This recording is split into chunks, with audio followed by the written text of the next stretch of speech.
तो मेरे भाई मैंने अभी भी one of the most weirdest मांगा रीड करके कंप्लीट किया है। जब बात आता है मांगा रीडिंग एक्सपीरियंस के बारे में, ये one of the most bizarre और वियर्डेस्ट एक्सपीरियंस रहा है मेरा मांगा को लेके। मैं यहाँ पर बात कर रहा हूँ हिडेयो यामामोटो के होमुंकुलस मांगा के बारे में। मैंने ये मांगा को एक दिन में रीड करके कंप्लीट कर लिया। ये बहुत ज़्यादा लंबा मांगा नहीं है, ये ऑन अ शॉर्टर साइड में बोलूँगा रिलेटिवली। ये मेरे लिए पर्सनली काफ़ी एक मेंटली एग्जॉस्टिंग एक्सपीरियंस था, क्योंकि मैंने इसको एक दिन में रीड करके कंप्लीट किया है। ये जो थीम्स के ऊपर फोकस कर रहा था, ये पूरा मांगा साइकोलॉजिकल, फिलोसॉफिकल, हॉरर, थ्रिलर के जानरा में गिरता है। तो जब मैं ये पूरे मांगा को रीड कर रहा था तब मैं कंप्लीटली इन्वेस्टेड हो गया था, मैं घुस गया था इस मांगा के अंदर। I could not stop reading the next chapter. और अगर बाय एनी चांस तू ये मांगा के किसी भी थीम के साथ रिलेट कर पाता है तो डेफिनेटली मैं बोलूंगा कि तेरे को ये बहुत ज़्यादा ही अनकंफर्टेबल करवा देगा। ये मांगा का मेन प्रोटैगनिस्ट है नाकोशी और उसका उम्र है 34 इयर्स। वो अपना ज़िंदगी अभी फ़िलहाल के लिए बिता रहा है सड़क पे। वो बेसिकली होमलेस है, वो अपने कार में अपना पूरा ज़िंदगी बिता रहा है या पूरा दिन बिता रहा है। ये मांगा का शुरुआत ही बहुत ज़्यादा वियर्ड तरीके से होता है और ये पूरे सीरीज़ का जो मांगा का है वो बहुत ज़्यादा अच्छा काम करता है साधारण चीज़ों को वियर्ड बनाने के लिए। ये सीरीज स्टार्ट से चैप्टर 1 से लेके इसके फिनाले तक तेरे को कोई भी एक कंफर्ट स्पेस नहीं देगा, तेरे को कोई भी एक स्पेस नहीं देगा, कोई भी एक कैरेक्टर नहीं देगा जिसके अंदर तू जाके एक मेंटल कंफर्ट या मेंटल शेल्टर ले सके। तेरे को मतलब अनकंफर्टेबल बना के रखेगा ये। तो यहाँ पर होता क्या है कि ये सीरीज का जो मेन प्रोटैगनिस्ट है जिसका नाम है नाकोशी, वो मिलता है एक बंदे से जिसका नाम है ईतो। ईतो बेसिकली एक डॉक्टर के या मेडिकल बैकग्राउंड से आता है। उसका डैड भी मतलब डॉक्टर था। तो यहाँ पर ईतो, यहाँ पर वो अभी डॉक्टर नहीं है पर वो अपना मेडिकल डिग्री परस्यू कर रहा है। वो बहुत ज़्यादा kind of a genius kind of individual है। वो ऑलरेडी बहुत ज़्यादा सोफिस्टिकेटेड है। तो यहाँ पर ईतो बेसिकली एक रिसर्च कंडक्ट करवाना चाहता था। उसका रिसर्च ये था कि वो एक इंडिविजुअल के सिर के अंदर, उसके स्कल के अंदर एक छेद डाल के वो देखना चाहता था कि क्या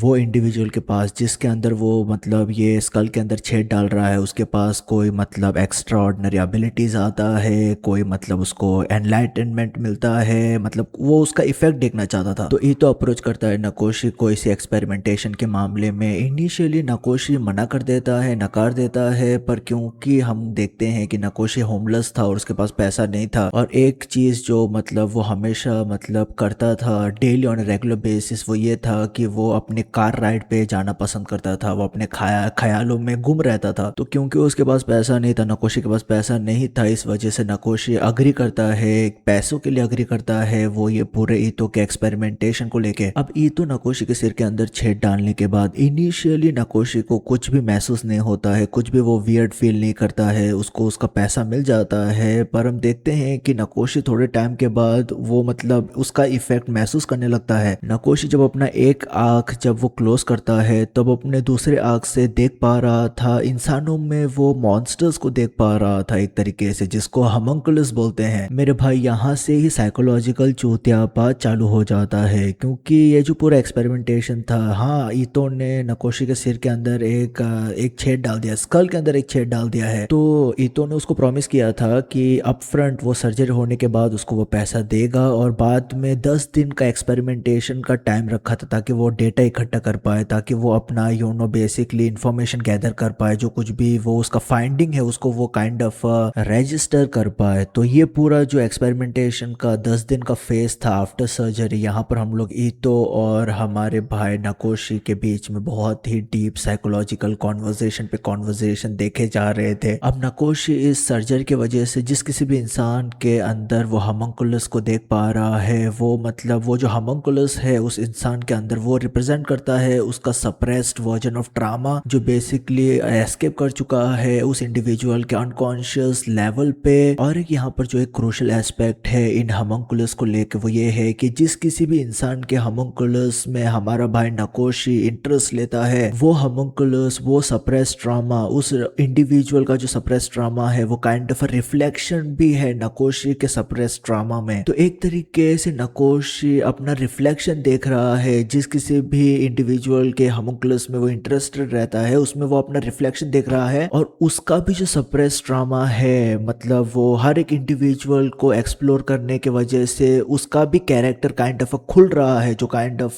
सप्रेस्ड ट्रामा उसके अंदर है वो काइंड ऑफ डिसाइफर हो रहा है उसके जिंदगी में। ये पूरे होमुंकुलस के जरिए से। अब यहाँ पर अगर मैं एग्जांपल के जरिए से बताऊँ तो नकोशी एक याकुजा बॉस से मिलता है जिसके अंदर नकोशी एक होमुंकुला देख पाता है, और ये याकुजा बॉस का जो होमुंकुला था वो बेसिकली उसका डिपिक्शन ये था कि ये याकुजा बॉस बेसिकली उसको रोबोट में दिखाई दे रहा था, और रोबोट के अंदर उसको एक छोटा बच्चा दिखाई दे रहा था। ये जो याकुजा बॉस है नकोशी देख पा रहा था कि वो उसके रोबोट फॉर्म में जो रोबोट के अंदर छोटा बच्चा है वो बेसिकली एक साइड के जरिए से अपना पिंकी फिंगर काटना चाहता था। अब रियल लाइफ में ये जो याकुजा बॉस है उसने बहुत सारे लोगों का पिंकी फिंगर कट किया था, और ये मतलब पूरा जापान की याकुजा कल्चर को डिपिक्ट कर रहा था। तो नकोशी ये याकुजा बॉस के होमुंकुला के साथ इंटरेक्ट करके, उसके सप्रेस ट्रॉमा के साथ इंटरेक्ट करके वो याकुजा को समझा पाता है कि वो ऐसा क्यों कर रहा है, वो लोगों का उंगली क्यों काट रहा है। वो काटना नहीं चाहता है पर वो काट रहा है। और हमको पता चलता है कि जब वो छोटा बच्चा था, ये याकुजा बॉस जब छोटा बच्चा था तब वो अपने दोस्त के साथ खेत काट रहा था, और जब वो खेत काट रहा था तब उसने एक साइड के जरिए से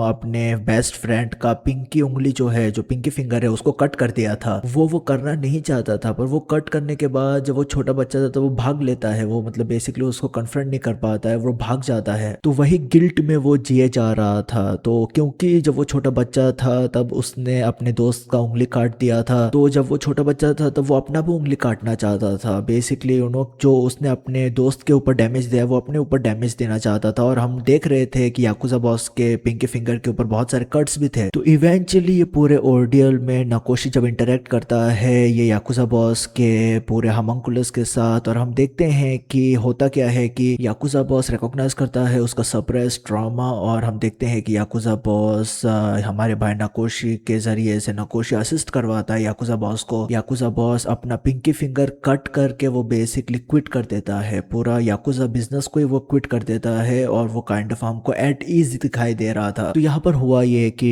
हमारे भाई नकोशी ने होमुंकुला देखा याकुजा बॉस का इन अ फॉर्म ऑफ रोबोट, जो बेसिकली उसका टफनेस दिखा रहा था, उसका स्टेटस दिखा रहा था, उसका बिल्ड दिखा रहा था, वो पूरा रोबोट। और उसके अंदर जो बच्चा था वो बेसिकली याकुजा बॉस का सॉफ्ट साइड दिखा रहा था, उसका वो मतलब पास्ट ट्रॉमा दिखा रहा था। और अल्टीमेटली हम देखते हैं कि वो पूरा सिचुएशन रिजॉल्व हो जाता है। पर ये जो पूरा याकुजा बॉस का सेक्शन था और उसका पास्ट ट्रॉमा था, जिस तरीके से याकुजा बॉस ने उसके दोस्त का फिंगर कट कर दिया था, वो रिलेट करता है इन टर्न हमारे भाई नकोशी के साथ भी। क्योंकि नकोशी, मैंने बोला पहले कि मतलब जो नकोशी देख पा रहा है होमुंकुला दूसरे के अंदर और जिसके साथ वो इंटरेस्ट ले रहा है वो एक रिफ्लेक्शन है उसकी जिंदगी में भी। तो यहाँ पर नकोशी की जिंदगी में ये पूरा याकुजा बॉस का क्या मतलब इम्प्लीकेशन था, क्या उसका मतलब रिफ्लेक्शन था। यहाँ पर रिफ्लेक्शन ये था कि हमारे भाई नकोशी जब वो छोटा बच्चा था तब उसने भी अपने दोस्त को ढकेल दिया था, जिसकी वजह से वो जो उसका दोस्त है वो बेसिकली कार एक्सीडेंट में आ जाता है, उसका एक पैर ही मतलब उसमें टूट जाता है। तो ये जो पूरा चीज था वो काइंड ऑफ ट्रॉमेटिक था हमारे भाई नकोशी के लिए भी। तो हर एक होमुंकुलस के इंसिडेंट के जरिए से हम लोग नकोशी के कैरेक्टर के बारे में कुछ समझ पा रहे थे कि ये बंदे का क्या है, क्या चल रहा है इसकी जिंदगी में, क्या उसकी जिंदगी में हुआ था। जो सेकंड इंसिडेंट था वो और भी ज्यादा क्रेजी था, फर्स्ट इंसिडेंट से भी बहुत ज्यादा क्रेजी सेकंड इंसिडेंट था, जहां पर हम लोग एक 17 साल की लड़की के ऊपर फोकस करते हैं। यहाँ पर ईतो और नकोशी दोनों लोग समझने की कोशिश कर रहे थे होमुंकुलस को, और हम देखते हैं कि ईतो इवेंचुअली एक लड़की को सिलेक्ट करता है जो थी ये 17 साल की लड़की। ईतो इवेंचुअली ये लड़की के साथ डेट पे जाता है, और हमको ये पूरे डेट में ईतो और ये 17 साल की लड़की के डेट में हमको एक साइकोलॉजिकल मास्टरबेशन दिखाई दे रहा था। यार यहाँ पर अलग ही लेवल का बकचोदी चल रहा था। यहाँ पर ईतो एक तरीके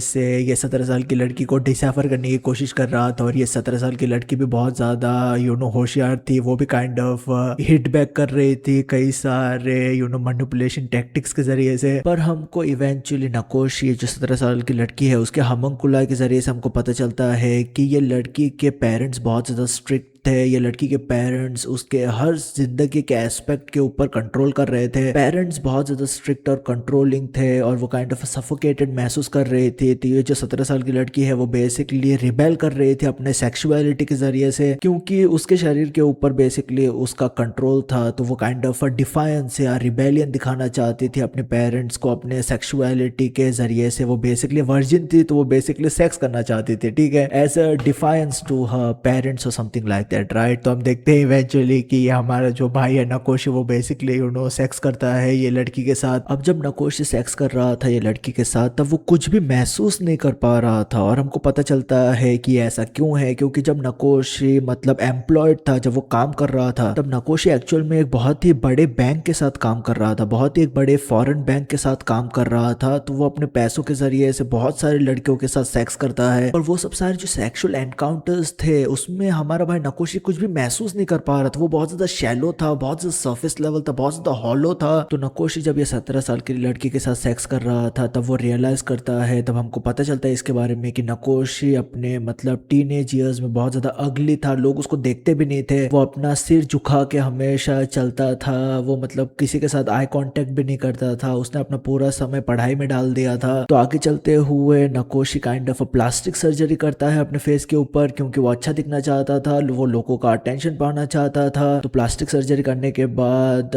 हम देखते हैं कि नकोशी सब सारी चीज़ एक्वायर कर पाता है, वो बड़ी यूनिवर्सिटी में जाता है, उसका कॉन्फिडेंस बूस्ट मिलता है, वो बड़े बैंक में काम करने लगता है, वो बहुत ज़्यादा अपने स्टेटस, अपने इन्फ्लुएंस, अपने पैसों के जरिए से वो बहुत ज़्यादा ही लड़कियों के साथ सेक्स करता है, इतने ज़्यादा लड़कियों के साथ सेक्स करता है कि उसको भी पता नहीं है कि लड़कियों का नाम क्या है। तो नकोशी का ये जो पूरा सेक्सुअल एनकाउंटर था ये 17 साल की लड़की के साथ, ये हमको मतलब समझा रहा था कि क्यों नकोशी मतलब इंटरेस्टेड था ये लड़की के होमोन्कुलस में। मेरे भाई जो डिपिक्शन था यहाँ पर सेक्सुअल मतलब जो डिपिक्शन था यहाँ पर, वो मतलब तेरा दिमाग मेल्ट कर देगा। ये मतलब कुछ समझ में नहीं क्या क्या, मतलब इतना विजुअली एक्सप्लिसिट और वियर्ड था। It was fucking crazy bro. I was like, man how do you even think of something like this bro? Like you have to have like certain kind of a mind frame to think something like this, alright. अब यहाँ पर ये story के इस point of time में जो मांगाका है जिसका नाम है हिडेयो यामामोटो, बहुत ही एक मास्टरफुल बकचोदी इंट्रोड्यूस करवाता है ये पूरी सीरीज में, जहाँ पर हमको पता चलता है कि जो आयतो है जो बेसिकली डॉक्टर है जिसने नकोशी के सिर के अंदर छेद डाला था एक्सपेरिमेंट करने के लिए सुपरनेचुरल एबिलिटीज क्या नकोशी आविष्कार करता है कि नहीं, ये तो बताता है नकोशी को कि उसका जो एक्सपेरिमेंट है वो सुपरनेचुरल एलिमेंट को स्टडी करने का नहीं था, उसका जो रियल एक्सपेरिमेंट था जो मतलब उसने छुपाया था नकोशी से, उसने झूठ बोला था नकोशी को, ईतो का जो रियल स्टडी था, ईतो का जो रियल रिसर्च था जो वो स्टडी करना चाहता था ये पूरे सर्जरी के जरिए से, वो था एक्चुअल में प्लेसिबो इफेक्ट और पावर ऑफ सजेशन का। प्लेसिबो इफेक्ट में होता क्या है कि अगर एक इंडिविजुअल बहुत ज्यादा बीमार है तो अगर तू उसको लेके जाके देगा फेक दवाइयाँ और उसको बोलेगा कि ये जो दवाइयाँ है ये मतलब एक क्वालिटी का दवाई है, अगर तू ये दवाई कंज्यूम करेगा तो तू बहुत जल्दी से ठीक हो जाएगा। अब हालांकि तूने उसको फेक दवाई दिया है पर फिर भी उसने उसके दिमाग में, क्योंकि उसको पता है कि उसने मतलब ये मेडिसिन कंज्यूम किया है जो हाई क्वालिटी का है और वो बहुत जल्द से ठीक हो जाएगा ये मेडिसिन कंज्यूम करने के बाद, तो इस वजह से वो रियल लाइफ में ठीक हो जाता है। इसको प्लेसिबो इफेक्ट बोलते हैं, ठीक है। अब ईतो जब बताता है नकोशी को उसके रियल एक्सपेरिमेंटेशन के बारे में तो नकोशी ऑब्वियसली इनिशियली इसको डिनाई करता है, वो डिनाइल स्टेज में था, बाद में वो एक्सेप्टेंस स्टेज में जाता है, वो मतलब बोलने लगता है, मतलब वो मतलब एक्सेप्ट करने लगता है कि अच्छा चलो हाँ मैं सच में हालुसिनेट कर रहा हूँ, ये मेरे साथ क्या चल रहा है, पर फिर से वो उसी होमोन्कुलस ट्रैप में फिर से गिरने लगता है। पर एक बात यहाँ पर क्लियर था, ये पूरे चीज के बाद हमारा भाई जो नकोशी है उसका जो जिंदगी है वो एब्सोल्युटली गंदी रेट से डिटोरिएट होने लगता है, ठीक है, वो बिखरने लगता है एज अ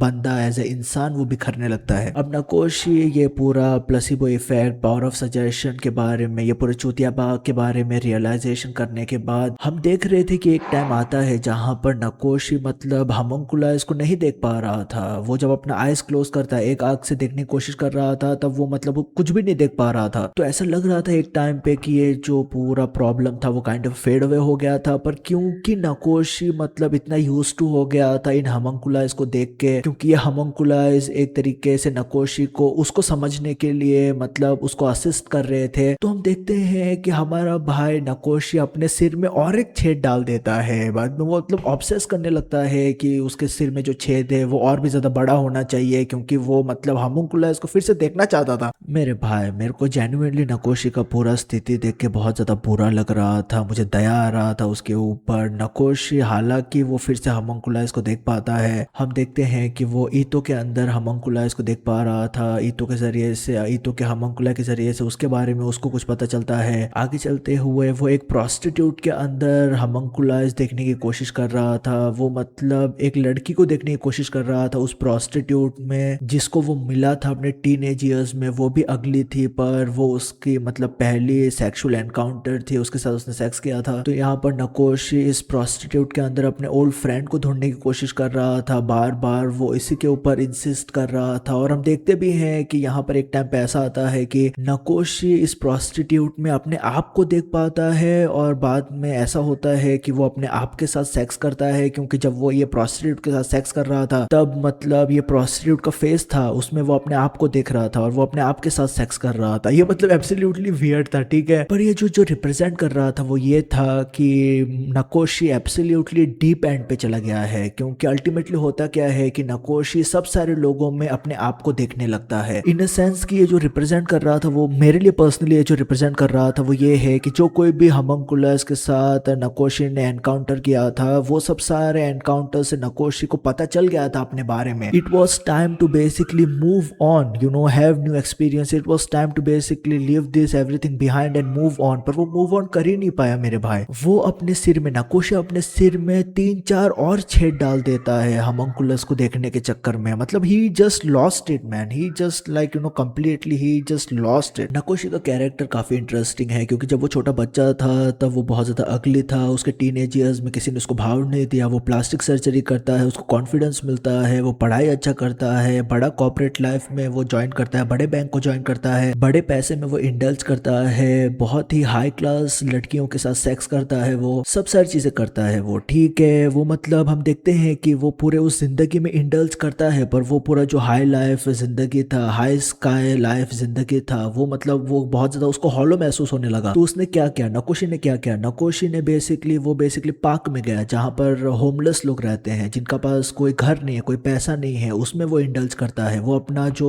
हाई लाइफ था, जो पैसों का जिंदगी था, जो लेविश लाइफ था, जो लग्जरी लाइफ था, उसको छोड़ के वो जाता है होमलेसनेस में। वो देखता है कि उन लोग कैसे जिंदगी बिता रहे थे, वो दोनों दुनिया में इंडल्ज करता है। और मेरे को मतलब ये जो सिमेंटिक्स था वो बहुत ज्यादा कूल लगा, क्योंकि अगर तू देखेगा ये पूरे सीरीज में, तो नकोशी अपना जो कार है वो पार्क करता है एक रास्ते पे, और अगर तू देखेगा तो उस रास्ते के राइट साइड पे हमको एक होटल दिखाई देता है, जिसके अंदर नकोशी ने या बहुत सारे कॉर्पोरेट के लोग बहुत सारे हाई क्लास लड़कियों के साथ सेक्स करते हैं, यू नो, गैंग बैंग करते हैं, जो कुछ भी करते हैं। तो हमारे भाई नकोशी ने वो सब सारे जिंदगी उस पूरे होटल में जिया था, वो कॉर्पोरेट हाई उसने वो होटल में महसूस किया था। तो ये जो हमारे भाई नकोशी का कार है, जो रास्ता है जहाँ पर वो पार्क करता है रास्ते पे, उसके राइट साइड में वो हमको लग्जरी लाइफ दिखाई दे रहा था, जो हमको right side of the brain represent करता है। जो right side of the brain है वो रैशनैलिटी डिपिक्ट करता है। माना जाता है जो right side of the brain है वो बहुत ज्यादा रैशनल होता है, वो सब सारी चीजें। और वही रास्ते के लेफ्ट साइड में जहाँ पर पार्क है, जहाँ पर होमलेसनेस है, जहाँ पर हमारा भाई नकोशी जाके इंडल्ज करता है, उनका दुनिया देखता है, वो हमको इमोशनल एस्पेक्ट